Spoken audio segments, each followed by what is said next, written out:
qısadır. Qısa olduğu üçün dəyərsizdir. Yəni dəyməz də bir çox şeylərə görə qanımı qaraltmaq, sevinmək, incitmək, incimək.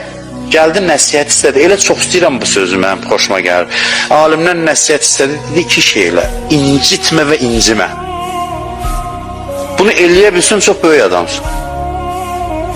O xırda şeylərə görə küsürsən, inciyirsən. Bunlar hamısı olur ki, sən çox əhəmiyyət versən əhəmiyyətsiz şeylərə. İncimək, küsmək onu göstərir ki, insan kiçikdir, cılızdır.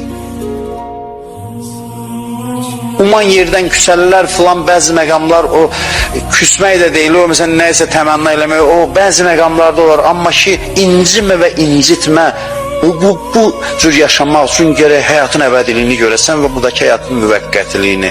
Müvəqqəti şeylər üçün adamları incitmək olmaz. Bir dənə, bütün dünyanın hamısı bir insanın ürəyinə yox, atılan dırnağına dəyməz. Ki, onu sənlə bir qəmləndirəsən nəyəsə görə.